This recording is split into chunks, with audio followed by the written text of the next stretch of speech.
Hey there, folks! Welcome back to DailyCrest, your go-to channel for insightful news commentary. I'm Mercy, and today we've got an intriguing topic on our hands. Reports are swirling around about none other than Vladimir Putin's potential move to discuss capital controls aimed at supporting the struggling Russian ruble.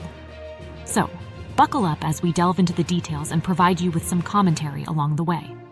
So, according to reports, Vladimir Putin is gearing up to have a sit-down with Russian policymakers. The main agenda? To talk about reintroducing capital controls to give a much-needed boost to the beleaguered ruble. Now, capital controls might sound like a bunch of financial jargon, but essentially they're measures a government takes to regulate the movement of money in and out of its country.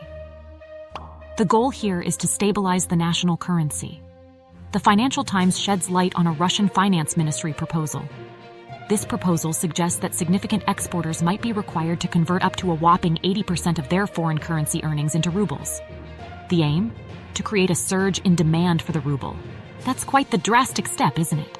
But that's not all. The proposal also throws in a mix of other measures, like potential bans on foreign dividend payments and loan extensions.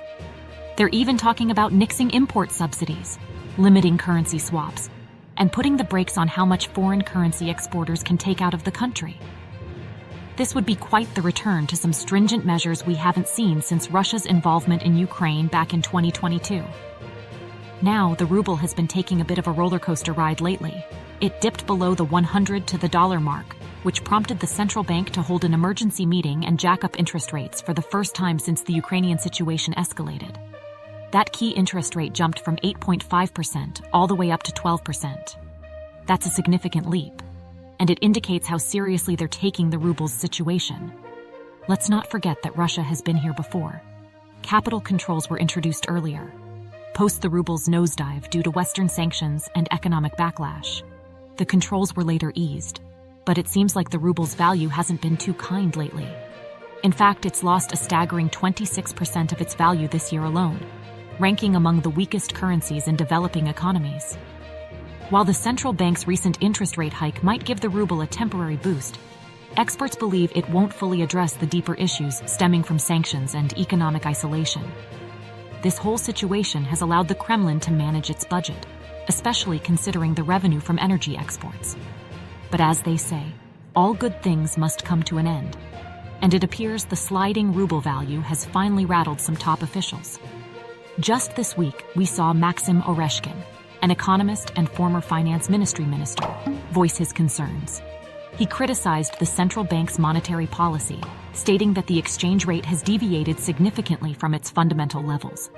He also mentioned that its normalization is expected to happen in the near future. Clearly, there's some tension in the air regarding the ruble's trajectory.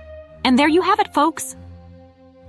A deep dive into the reports about Putin's potential move to discuss capital controls in an effort to support the struggling ruble. It's a complicated situation with potential repercussions that could ripple through both Russian and global economies. Stay tuned with us here at DailyCrest as we keep you updated on this and other intriguing stories from around the world. Don't forget to hit that like button, subscribe for more thought-provoking content, and as always, I'm Mercy signing off. Until next time.